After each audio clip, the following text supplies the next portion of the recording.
Mga idol, mayroon pala kaming binili na tahong at saka isda. So, lulutuin natin to dahil may bago tayong kalan. Para naman na maanuhan siya, masubukan na kagad sa pagluto. So, nandito, bubuksan lang natin. Dito sa motor pala, nakalimutan ko. Umakyat ako sa bahay, di ko pala nabuksan yung motor.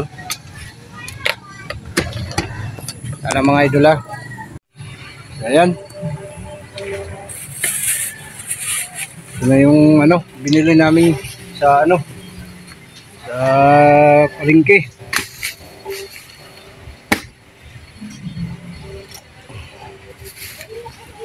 Tara. Set na tayo. Nakalipat na kami sa bahay mga idol kasi doon wala na. Dito na kami. Di pa tapos yan. So yan po. Ay bubuksan natin, titignan natin. Ito yung isda namin binili. Tsaka yung tahong. Siyempre bago yung kalan kaya masarap na lulutuin natin ngayon.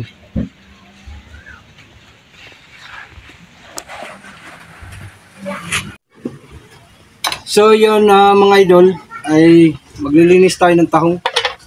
Ayan, habang si Mrs. ay naglilinis din siya sa isda.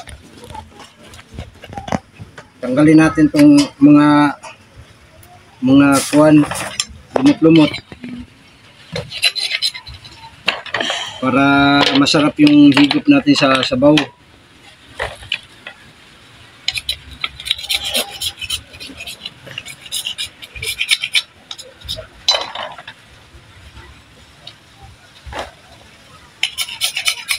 Kailangan malinis para para paghigop sa sabaw mga idol. Ito kailangan kasi natin tanggalin ito. Yan.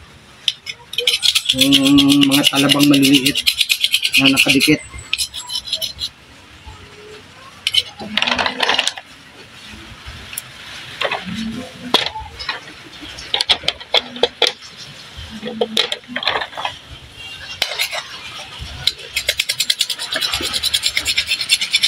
Sige, mamaya na ulit, mga idol.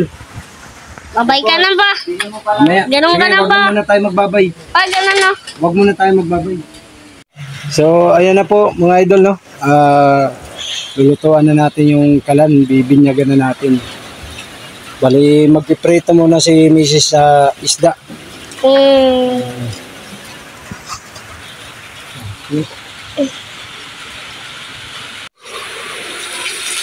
Yay! Luto na.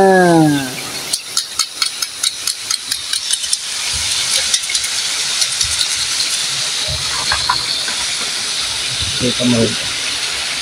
Yan.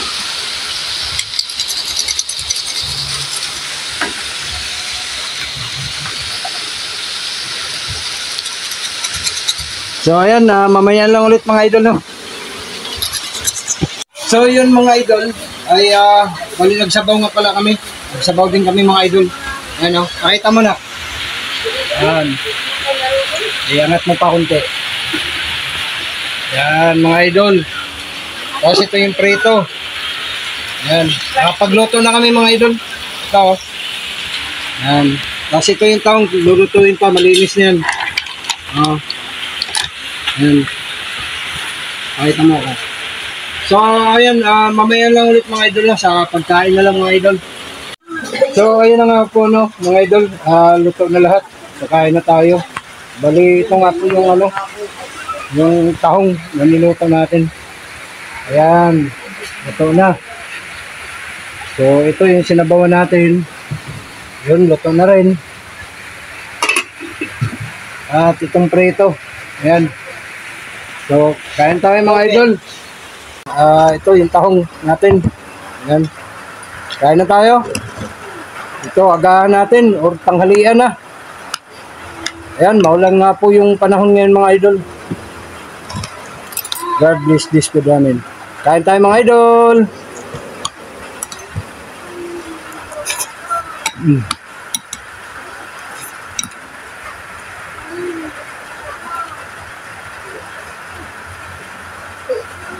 Mm.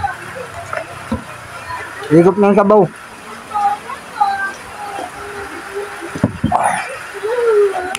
Sarap ng tahong ng ano, sarap ng ano, sabaw ng tahong.